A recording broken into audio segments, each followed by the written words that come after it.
Welcome to our discussion on how do we build better, stronger, gender-equal businesses. As a very quick introduction, I know you'll be disappointed that I haven't got 72 PowerPoint slides. Our purpose at KINETIC, and it really connects with the discussion we're about to have, is to enable individuals and companies with whom we work to create a positive footprint. And this is not just words on a page, this is very personal. And many of you know, including many of our clients know, that I actually left the corporate world, at the time Procter & Gamble, 13 years ago, because I decided that I wanted to build a business and an organization that would have that social impact. The catalyst was that my father died age 61. I suddenly thought, life is too short, I need to get on with it. So that's always been the driving force, and it's the driving force that holds us together. That said, one of the big realizations I've had, especially over, I would say, the last year, and particularly thanks to some of the conversations with Jill, is really that we as a company, I need to be much more explicit in the role that gender equality plays in that purpose. Because if social impact is of course about equality, which in my view it is, gender equality is by definition a huge part of that. And therefore, this is the end of my introduction. I'm absolutely delighted to have this discussion with you, Jill, so thank you. And she will introduce herself, but for those of you who don't know her, and some of you already do, but for those of you who don't know her, she's a wonderful professional with a great mix of successful experience, business savvy, and great challenging thinking. And having known her for 20 years, I can say that with complete certainty. So without further ado, I can look at you now instead of the camera. Could you introduce yourself? Thank you very much, Will, for that lovely introduction. I will just look at the camera briefly to say hello to everybody. It's great to see some old friends out there and some new friends as well. I'm Gill Whitty-Collins. I am the author of Why Men Win at Work, and I'm obviously going to talk a lot about that today. And about gender equality and why I think it's so important. And in my previous life, I was a senior vice president at Procter & Gamble. My last job there was running the beauty business for Europe, India, Middle East and Africa, and I left there a few years ago, and now I'm doing very, very different things, but using lots of the stuff that I learned there. So it's fantastic to see you all. Thank you for having me. Not at all, not at all. So I have to start with the obvious question. So I did a fairly long declaration up front of what drives me and why I'm excited about this conversation. But I guess the basic question is, what drives you in this context? Yeah. You know, what drives me is very simple, actually, Will. And it took me a long time to get there, but once I really became a student of this issue, which was relatively late, actually. I wasn't always a raging feminist. And I realised the extent of it, and I realised, you know, it's very simple, really, this. You know, we have 50% of the population globally, basically. And yet, when you look at the leadership positions in the world, whether it's anywhere, sport, business, politics, wherever, 90% plus men in those roles. So, to me, that can't be right. And especially that can't be right when there are stacks of data that says that, I mean really stacks, that says that businesses, organisations are better when they're run gender equally. So when they have gender equality at all levels, right to the top levels, they perform significantly better. Top line, bottom line, any metric that you want to look at. And society is better when it's run gender equally, relationships are better, families are better, the world is better. So to me, and it makes logical sense to me that that would be true, because of course if you're meeting or working on anything, if you have diverse input and diverse ideas, you're going to have better discussions, you're going to have more complete discussions, you're going to make better decisions, you're going to have better plans. So it makes logical sense that equality would lead to better. So that's what drives me, is it's kind of maths. How do I help contribute to 50% of the population becoming 50% of the leadership of business and the world? Because I just think that would be smart for everyone. Agreed. So maybe you've covered it, but just to bring it out, I mean, one of the lines you use quite often is this idea that it's not charity, it's business. So do you have more to say on that? Yeah, I mean, you know, I always say this, and obviously I love the social justice reason for it, that, you know, that is always a reason, but it's actually not the primary way that I look at it. I look at it as not charity, this is business. Don't do this to be nice to women, or because you think, oh my goodness, that we really must do that, we mustn't do that, and we must have different policies. Do it because it's good for your business, and do it because it's good for your organisation. And the reason I think that's so important is I think it's more sustainable. Yeah. So I think one of the things we see, and that we've particularly seen the last year, is gender equality can get very quickly deprioritised if you view it as a sort of charity, nice to do, we're doing it for social reasons. We saw, you know, with the pandemic in the last year, the gender gap pay report was postponed, cancelled for the year. All sorts of D&I policies went on hold. That's just missing the point for me, because actually, if you view it as not charity but business, you do it because it's good for the business, which means that whatever crisis is happening, this always remains top of your agenda because you know that it's going to be good for your business. And you know, if I was running a business still now, this would be an absolute top business strategy for me, because I know it leads to growth. And you know, show me a business that doesn't need growth right now. So that's what I mean by it's not charity, it's business. I get it.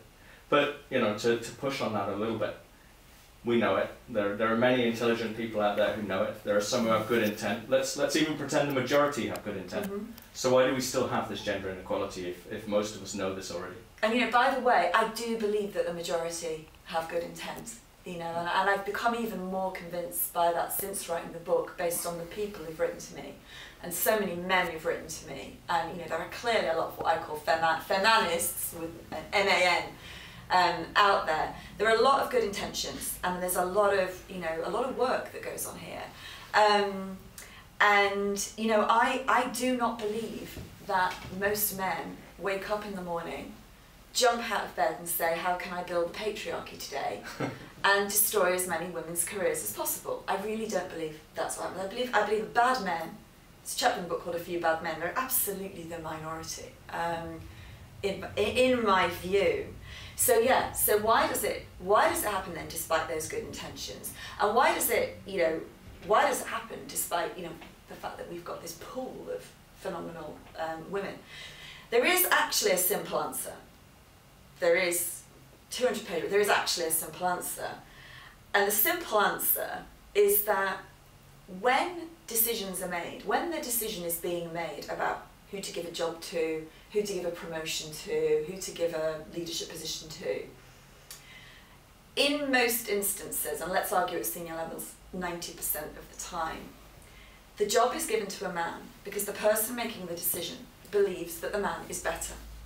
They don't give it to the man because he's a man. They give it to the man because they believe he's better. So the real question is actually, why do they believe he's better? Because the data would say that he can't always be better. Not 90% of the time be better. Let's argue 50% of the time he may be the best choice. He's possibly the best choice. But 50% of the time, given that women are 50% of the population, have equal intelligence, equal competence, equal capability, equal at least, by the way, leadership ability based on all of the data. I don't even think anyone argues this point anymore. Why then do we, and it's not just men who conclude, why do we keep concluding that the man is the best choice? And you will hear things like, she's very good, but I just think he's a bit stronger and I just feel more confident in him.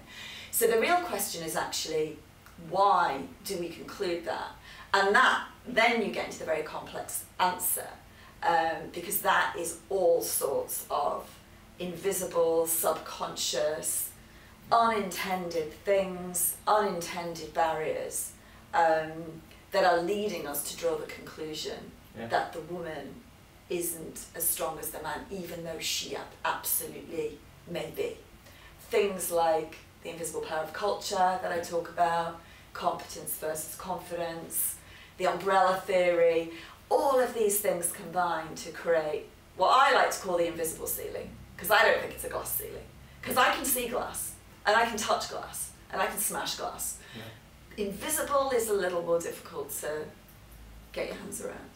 And you implied the answer already, and I think it's pretty clear in the title, but just to spell it out, when you talk about competence versus confidence, what do you mean there?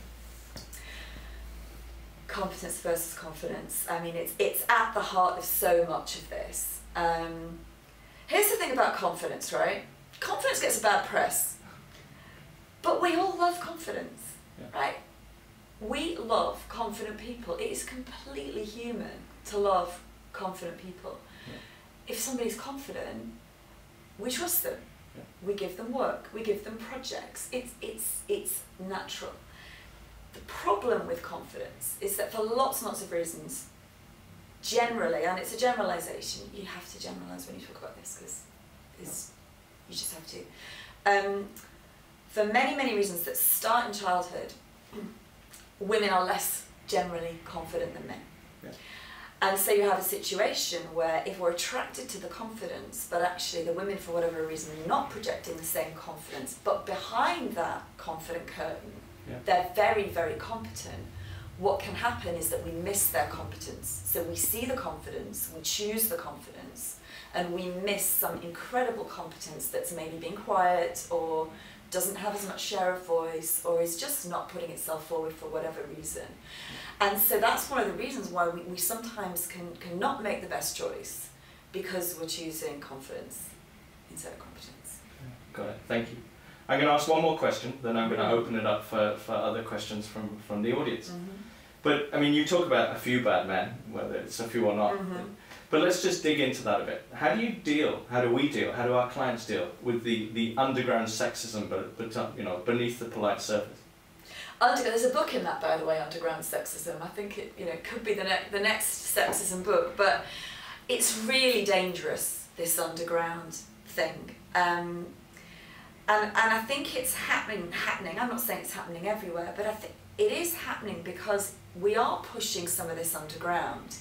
Because if you raise awareness of this problem, but you don't really deal with it, and you don't really include men, and you don't really get them on board, they're intelligent enough, the men who are in these companies, they're intelligent men, they're intelligent enough to know, I now know there are things I must not say and I must not do. I don't necessarily agree that I must not say or do them, but I certainly won't do, I know that I must not do them out loud. So you push it in some instances underground. That's super dangerous because the overt sexism we used to see in the 60s and 70s, maybe later, depending on where you worked, it was horrible, but at least you could see it. At least you knew what you were dealing with if somebody said make the tea, love, or tapped someone's bottom in the coat. At least we knew it was there. If it's underground, well, we can't even see it. They really don't know. It's literally happening, in the locker room or equivalent. So that's very, very dangerous. So what I think is so important is that when this is discussed, it's discussed really openly. It's discussed in a way that men really feel that they can talk openly, and they can interact, they can understand, they can probe, and they can get to the point where they go, okay, I get it. I get it. I get why it's important. I get why it's an opportunity. I get why that has such a bad impact. And then they're truly in, and then you can really dissolve the issue rather than just shoving it under the carpet. Got it. Or into rooms that no one else gets into. Got it. All right. Well, let's see what comes from the audience. Gill, it seems that throughout your book you got the experience of those senior leaders who have the typical objection of saying, we appoint by meritocracy. What do you have to say about that? It is such an interesting question. We've all seen it, and it comes back to that thing of, people do believe they're appointing the best person, and I have worked with some amazing leaders, amazing people, who've, in their minds, they've absolutely done their due diligence, and they've gone through, and that yes, the man is just better, and it comes back to that, why is that? They are potentially not looking behind the confident curtain. They have not probably factored in the invisible power of culture, which is that the culture that they have. If, for example, they have a male-dominant culture in their group, that male-dominant culture, it will be a culture where, frankly, women are not able to perform as well as men. If you're comfortable in a culture, you're relaxed, you feel you belong, you chill, you perform at your best.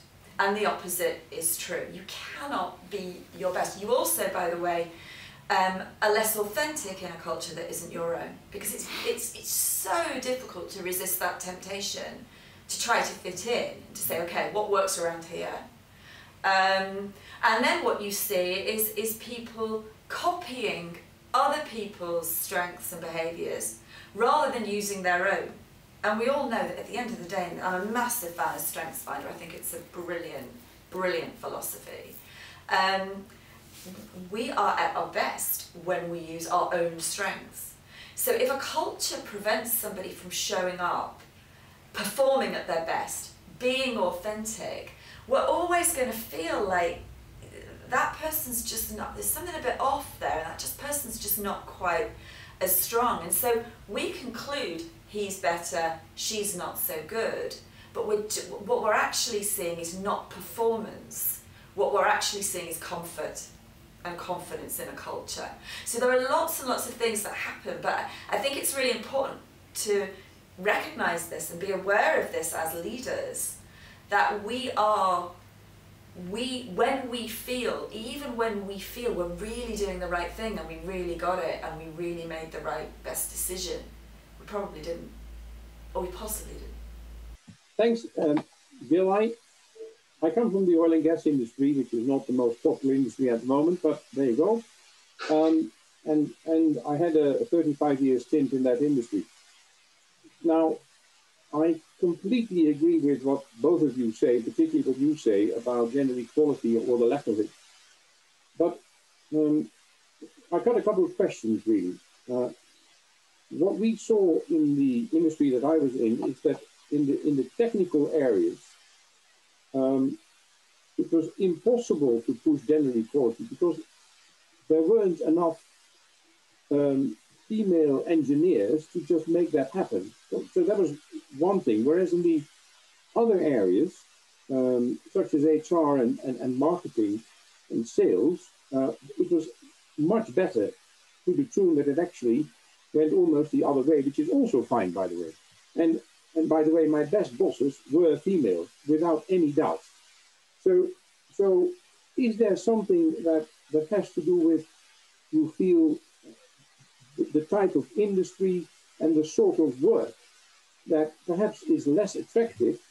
And I'm not seeing this as an excuse, perhaps is less attractive for either boys or girls. And that is an element why it is skewed and not balanced. I get this question a lot from the people who work in these tech areas. I'm doing an event on Monday actually for the shipping industry, which is absolutely male dominated, and they're fascinated by how do they attract women to shipping. So I think it's an absolutely valid question, and I think I would think about it in two parts. I think the first is obviously at the recruitment stage, where you fish in the pond that there is, and then there's once you've got your people, how do you then drive the equality? You know, at the recruitment stage, clearly, you know, you can't create people with qualifications who are there. It is not your responsibility to change that in the world. If the reality is that there are you know, there's a 60-40 split or a 70-30 split in gender in the people who have the qualifications that you actually need, then you have to target that. What I would say though is there is huge work to do on that prior to that recruitment stage by society, because there is no inherent biological reason why a woman should not be interested in these things and should not be capable of getting these qualifications. So that's a whole separate question, because there are all sorts of things that are happening to girls from birth images that they're seeing in TV, in film, what they're seeing in the news, what role models they're being shown of what a woman should be and what a woman should do, what they're being shown about what a scientist looks like. You know, you ask kids to draw a scientist, and most of them will draw, you know, a white male. So there is, I think there's a huge amount of work to do on that, because I think it's frustrating that women, girls, you know, do not feel that they can do something or should do something that they can do. But I'm not going to put the responsibility out on your shoulders. But very, very important. But what I would say is, you know, absolutely, I would normally, my general rule is you target 50-50. If that doesn't exist at recruitment, then you target what there is, but you target that and you don't settle for less than that. Then though, once you're actually managing the talent that you have, here you've obviously got more control. And again, I'm not asking you to disproportionately skew it, but I would apply exactly the same 50-50 philosophy with whatever your percentage is. Let's say for the sake if I was 65-35, I'm making it up. Just stay true to that. Commit to that at all levels. Don't be pleased with yourself with anything less than that. And what that means is you'll have to do all the same things as the person who's targeting 50-50. You'll have to look behind the confident curtain. You're going to have to really look at your culture and really make sure that the culture is not dominated by any group and is enabling the women to succeed and perform just as well as the men. And importantly, I think this is a really important point. People will often tell me, but you know, then sometimes I may have to promote somebody who's less experienced.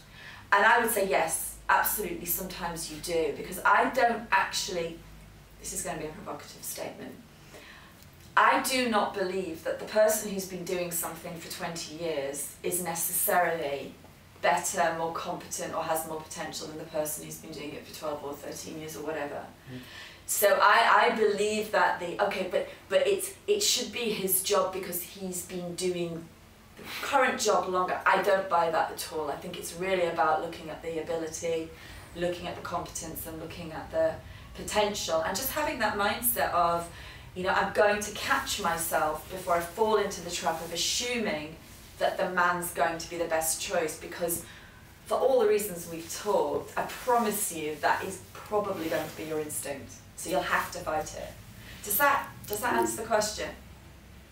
Well, yeah, I hear what you say. It's a very complex issue, and the only other thing I wanted to say is that in the work that I did with my female bosses, I found one thing particularly important, and that is that where decisions had to be made, making a multiple of choices, taking a variety of views into account, I found these decisions always slightly better than some of the board decisions, which were either black or white kind of thing. Now, I'm putting it really generic, but that helped me a lot in the management teams that I've been in Shell, which made it that much more diverse and that much more better in terms of overall decision. And that's why you now see, I'm still in touch with a lot of them, that the gender equality is moving in the right direction. It's not there yet, but it's moving in the right direction, all the way from real leadership positions down into the middle management and lower levels. So I think there is an element of hope there, but no, I hear fully what you say. I love what you said about the diversity point. I personally believe that what you were seeing at play there with those female leaders wasn't necessarily the superiority of women, which I don't believe in. I believe in equality, not superiority. I think what you were seeing was the power of diversity. You were seeing the power of, exactly as you said, when you have a diverse group of people and the leader of that team has the skills to be able to truly listen to all of those people, get the input from all those people, get the ideas from all of those people, then what you get logically is you get a more complete discussion, you get a better plan, you get a better decision, and you get better results. So I personally believe Men are equally capable of doing that. Sometimes, though, those aren't necessarily the men we choose to be our leaders, which is a whole separate question. I'm going to disagree with only one thing that you've said. You're more optimistic than me about progress. Within your group, you may be seeing good progress, and that's absolutely fantastic. On a macro level, I really don't believe we are. And I think, you know, I should have said this when Will asked me what drives me. One of the biggest things that drives me is just absolute frustration with how little progress we're making. I find it shocking, actually, that we're still in this situation where 7% of CAOs are women, 9% of heads of state, 24% of parliamentary seats worldwide are held by women, which means that all of those decisions that are getting made on policy, which impacts women just as much as men, women are just not represented in those discussions. And I think we've all seen examples in the last year of some appalling decisions that have been made about how to manage the pandemic, how to manage schooling, how to manage childcare. I do not believe those decisions would have been made if there had been more women in those rooms. So I'm less positive about the progress, but I'm still optimistic because there is absolutely hope, but I think we've got to attack this one. Let me take that one. And then I'm going to go back to Vincent, has his hand up for a question. So we'll go to Vincent. But a question's actually come in, which is, what will success look like and feel like when we get it? Yes. So let's be optimistic for a second. Yes, let's be optimistic. When an organisation gets it, when a lead team gets it, you actually, you see it pretty quickly, actually. The first thing that you see is, well, you don't see a dominant culture. So what you see and what you notice is there's no dominant culture here. So most of us right now, at senior levels, will look around, and if you do take the time to look around, you'll see a male dominant culture, and you'll often see a white male dominant culture. When you get it, you'll see there is no dominant culture, and you will see that what that means is everybody's comfortable, everybody's relaxed, everyone's performing at their best, everybody's able to be authentic, they just bring themselves, they don't try and fit in, they don't try and copy. Everybody equally can participate and contribute. That's the first thing that you'll see. You'll see equal share of voice. Yeah. I'd be interested to know who sees equal share of voice in their meetings today. Not many. You'll see equal share of voice, across the diverse groups. Importantly, what that will mean is discussions may be longer. They will probably be longer. Meetings may need to be longer because people will not be seeing things the same way. Not that even a dominant group ever sees things the same way completely, but you'll see even more diversity because you'll see people literally bringing in angles and views that you just hadn't seen before. I can promise you Boris Johnson's meetings would have been a lot longer last year if he'd had more women in the room. But then you'll see, as we said, more complete discussions, better decisions. You'll see equal pay when they get it. You'll start to see equal pay because people will realise that if you truly want equality, you have to pay people the same way for the same work and not just pay the person who asks for the pay increase. It's absolutely proven that women are much less likely to ask for a pay increase. And we live in a world where, frankly, wherever you look, there is a 17% pay gap. It's pretty consistent everywhere. So you'll see equal pay. But ultimately, what we'll see, and we're a long way from this, but we'll see it, is it just will become normal. Yeah. It'll just become normal to see a diverse group, to not see the dominant culture. We won't need to discuss it anymore. We won't need to comment anymore. We'll live in a world where when a woman gets the CEO job, it won't be front page news because it will be just normal. This is the dream. People say to me, I post a lot and comment a lot, and I'll sometimes get somebody say, I just wish we didn't have to discuss it. And I think, believe me, so do I. That is the dream, is the day that I don't need to discuss this and comment on it anymore because it's just normal.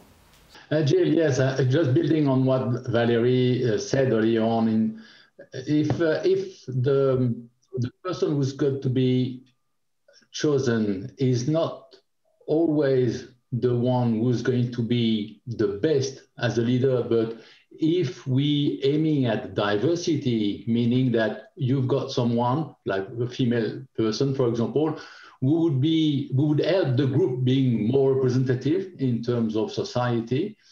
What could we do to bring that forward? Like, for example, would we need to have some quotas? How we could be more actively convincing companies to move towards more representativity or gender balance groups? The first thing I would say is, you know, at a broad level, I'm not saying to any of you that you need to compromise on quality and you need to compromise on better. I believe that there are women out there who are, you know, just as good or even a better choice than some of the men. And you know, I'm not asking you to give all your jobs to women, just half of them. So I don't believe you need to compromise on the quality because the data would say that women absolutely have the competence. You may need to compromise on how many years experience, just because of all the reasons. But I don't believe you need to compromise on the quality. But I do think you make a really interesting point when you say that sometimes actually you want to bring in something different rather than more of the same. And there's actually, you know, a brilliant example of a man, I can't remember his name, but he was basically recruiting for his team, and he was using a test to basically understand who, you know, who'd kind of got whatever score. And he actually didn't hire the person with the top score. He didn't even hire the person with the closest to the top score. He hired the person who got the questions right that the rest of the team got wrong. And so I think that's a brilliant example of your point, and it's just another, you know, it's a great example of the power of diversity. So this is clearly a visionary man, not many people do this, but I thought that was a brilliant way of looking at it. To your question about how to intervene, I have absolutely come to be a passionate believer in 50-50. I didn't used to be at all. I used to be one of those people who had all those arguments about why we shouldn't do that. And I've come to believe it's the only way, to set that as a target and to commit to it. You have to believe in it first. You have to commit to it because you believe that this is good for your business or your organisation or whatever. Don't just do it because some board's telling you to do it or shelves or whatever. But I absolutely believe we have to. And the reason I believe we have to is if you don't make a manual intervention, the self-fulfilling prophecy will just keep fulfilling itself. So all of these dynamics, culture, confidence, competence, umbrella, all of those things, creating that invisible, will just keep fulfilling themselves. And you'll just keep ending up with the conclusion that, but the man's better. So we wanted to have more women, but the man was better.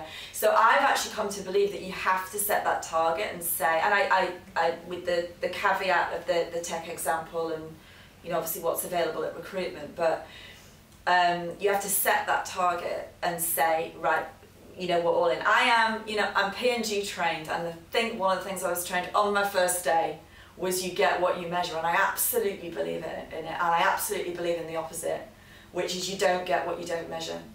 And I believe that if this is, as I've said, if this is just done as charity or for social reasons, it's not going to work and it's not going to stick. And I think it should be a business strategy, and a business strategy that has a measure, because I don't believe we're going to get there unless it does. So, but it took me a while to get there. So I understand if people aren't, but I'm passionate about it now.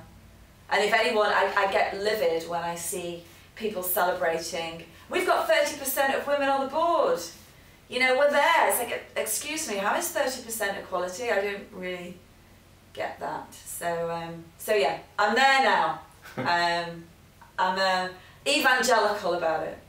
But one of the things I love about this book, and it proves that you were well trained at Procter, is you end with a good to-do list. I do. So tell us about your to-do list. So, you know, of course I do. Of course I have this to-do as well. It was really important to me that this was a constructive book. and an action-focused book. I did not want this to be a moaning book, and I hope, you know, everyone who's read it will agree it's not a moaning book. This book is about understanding, it's not just about the data, it's about going beneath the data, understanding why does this happen, the psychology of why it happens despite the good intentions, the subconscious stuff, the invisible stuff, the unintended stuff, because I believe that you can only fix something when you understand it. You can't. You have to understand it first. Yeah. So it was really important to me to really explore the why, and then it was really important to me to have a constructive action plan at the end and say, right, okay, we got this now. Yeah. This is what we need to do. So yeah, there is a massive to-do list. The Sunday Times said it was an almighty set of recommendations. That was their summary of it. They said, we love this. I have a to-do list for parents, for teachers, for media makers, for employers, for managers, for women and for men. But I end with men because actually, and much as it pains me to say this, men are actually the most important in this. We're getting nowhere without men. Yeah. We're getting nowhere without men. So unless men get it, buy in, become champions, become feminists, women can sit around and talk about this and moan about this as much as we like, and we do, because sometimes we have to vent. But we won't be able to get anywhere without men on board. So yeah, there's a to-do list for everyone. I just have a comment. In my previous life, I worked with MasterCard for 7 years, and they understood the root cause of some of this inequality being driven at home, the education at home and at schools. And as a result, they started the STEM program for girls. And it's not a question, it's just a comment to see how we address it as a company. If we believe in that root cause and STEM is a priority, and we know that our customers like MasterCard, Coca-Cola as well, are, let's say, supporting this type of initiatives, shouldn't we do something with We Make Change, or create kind of a module to address STEM as an initiative for the company and drive the gender equality from the root? I absolutely love that, and yeah, you know, having said earlier, we can't dump the responsibility of this on you. I absolutely think you can play a huge role if you've got the resources to do that in what you put out there and the images that you put out there, and you know, actually at the school level, because that is where so much of this stuff is being formed in the girls' minds and the boys' minds. So I love that. And also, you know, in your recruitment materials are so important. They're important in all of the industries, by the way, but so many companies just make some basic errors in how the language that they use and the images that they use that just completely turn off any of the great young women out there who might otherwise have been interested. So there are lots of positive things that I absolutely think that you can do, yeah. It's just interesting to get your feedback or insight. So my career has been 150% in the male-dominated industry. So 25 years with an automotive company and a Japanese one to boot, and then logistics, and then even clothing retail. And it's still, the boards are still the same, you know, so the last company I was at, you know, all men. Have you had much experience with these type of organizations in coaching them or advising them, where it's very easy to fall back on the overall industry is, you know, one that women won't attract to? And I know we've talked, of course, building the pipeline and all these other things, but if you go in right now and you would be asked to advise in one of these organizations where, quite frankly, they really shouldn't have the time if they're just going to now start to build that pipeline. They need to get moving fast. Have you given advice at that level with these types of organizations as far as what to do immediately now? I think you have to start at that level with those organisations, because it's not going to change without them. And you know, the first thing, you know, for any of these interventions, the absolute first thing that you have to do is get that very top leadership level, the board level and the, you know, the exec level, truly on board. And obviously, if that's whether that's a male dominant group, a male exclusive group, or just a male dominant group, before you do anything, you've got to do that. And by that I mean really investing that time in getting them to understand why it's in their interests. So getting them to understand that this isn't just a, you know, scorecard exercise, something that they have to do because they're going to get into trouble with somebody if they don't. Really investing that time in getting them to understand actually the business case. So taking them through the data of how businesses have just, you know, how they perform better. Getting them to really buy that, getting them to see opportunities in their own business. I was talking a few weeks ago with a gaming company, which is absolutely male dominated, and we were talking about this, and the CEO's first reaction was, I'm totally in, but the business case isn't going to fly because we're growing, so no one's going to go for that. So I said, well, hold on, are you growing ahead of the category? Are you growing your share? Are you growing? And this is a smart guy, so he very quickly goes, I can't believe this, I can't believe I've missed the obvious. We're absolutely not growing in line with the category. We're absolutely not growing share. And by the way, we're completely underperforming in some of the dynamically growing sectors that are driven by female and mom purchase. So there is, I'm going to put myself out there is always a business case, and you've got to start there, and it's really investing that time with that group of people to get them to the point where they go, I'm in, I get it, I want it, you know, where do we start? And then once you've got there, then you can start the diagnosis of, okay, where is the issue? Where is the issue starting? It'll be in multiple places. Diagnosing that, and then, okay, this is the intervention plan that we need. But the diagnosis is easy. It takes time, but it's easy. And the intervention plan, it can only happen if you've done that first step. Yeah, I agree. And my experience too in working with board level is also when they get very proud of themselves when they bring in a woman. Yeah. But you've got to bring at least two in, because so many of the easy stuff, even, you know, in the learning and development, let's say retreats that they're used to having, sometimes it's this easy stuff that I find them very difficult to give up on. Oh, we have a woman now, we can't do even our team building the same way, or we can't. So sometimes it's just the easy stuff and that they're used to, that, you know, they don't want to think about what does that mean to the club. It's a massive point you make, the whole, you know, we brought in a woman, or even we brought in two women. I always say, God help that poor woman who's absolutely on her own in that team, because she's in a male-dominant culture. I can promise you she won't be able to perform at her best and contribute at her best. And, you know, the CAO I was talking about is one thing he said to me when he first took the job, was he heard exactly that, which was, we hired a woman last year and it didn't work out. And he said, well, I wonder why. I wonder why it didn't work out. Could it have anything to do with our culture? So you're absolutely spot on. I'm wondering if there's any way we can target with any accuracy where it's going wrong, where the disconnect is. So I was interested to hear your opinions on schools and education. I've got a powerful, assertive 10-year-old girl in my life who I don't want to change one bit or be changed one bit. I've also, because of COVID, been listening to a fair amount of what's happening in her classroom this year.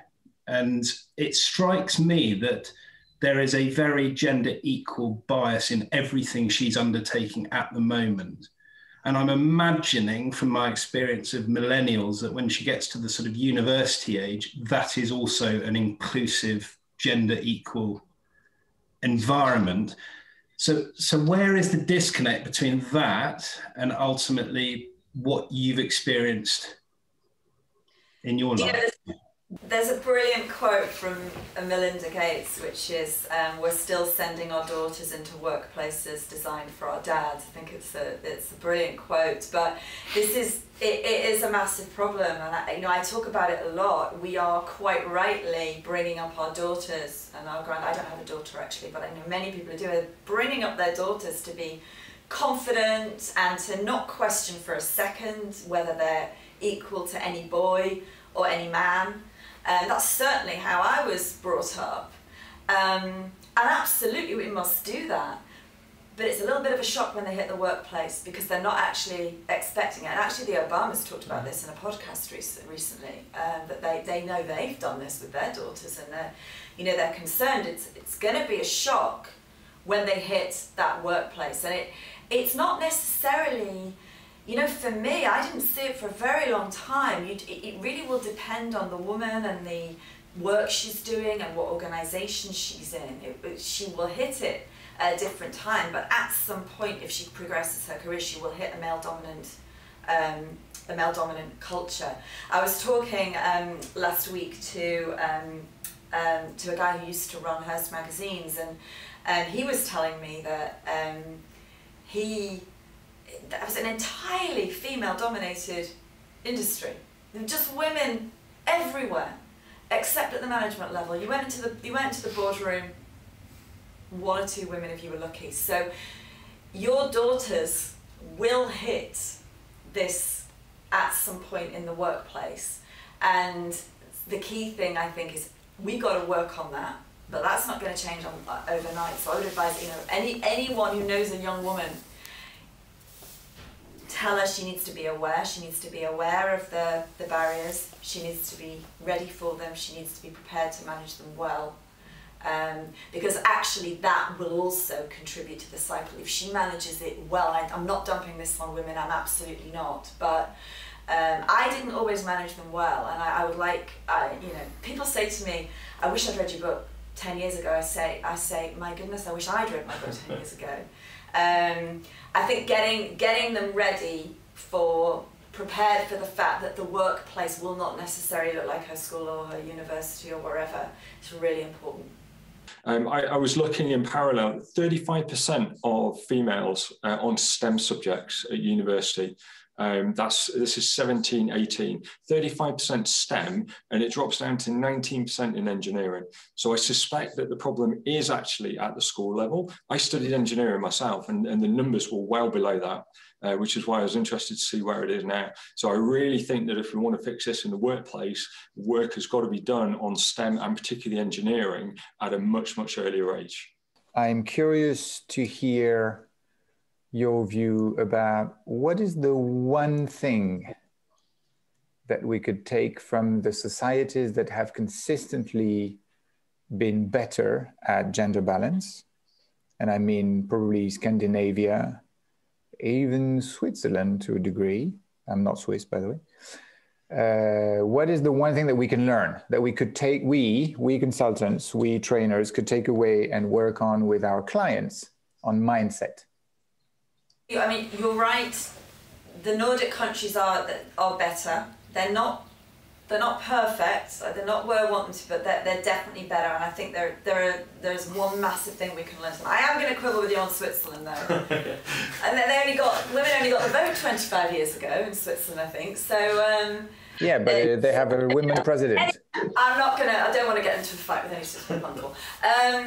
But yeah, I mean, I think one of the things that the Nordic countries do absolutely brilliantly is parental policies. I think... what was that, sorry? Parental policies. So they are the closest to having what I would call truly gender-neutral parental policies. And by that I mean not just, on paper, gender-neutral parental policies, but they actually really, really live and breathe them.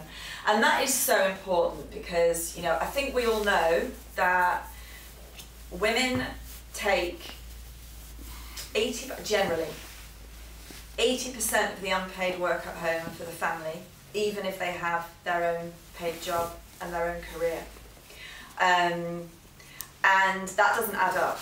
And it doesn't especially add up in a COVID world where you've got homeschooling and working from home and extra work. And, you know, there literally are women crashing out of the workplace because of this. It is an absolute crisis.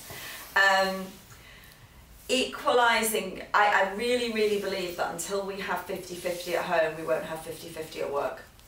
And therefore parental policies are so important. And one of the things, you know, in Sweden, they have equalised parental leave. So basically, a father is entitled to take 6 months parental leave, just as the mum is. And that is so important because there is a huge amount of data that says that if a man takes parental leave, he will remain much close, at 50-50 of the unpaid work at home or close throughout the rest of that relationship, because of the experience that he has of being that parent and having that parental responsibility at the beginning.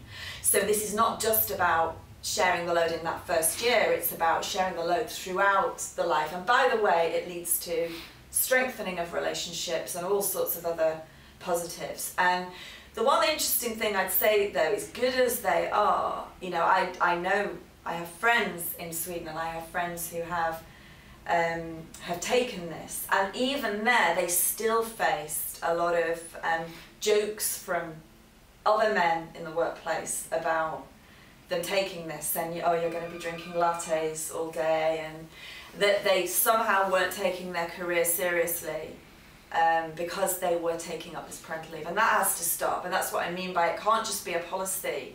It has to be something that employers and colleagues absolutely, you know, support in each other. Because I think men have to feel not only that they can take this, but that it's actually cool for them to take this.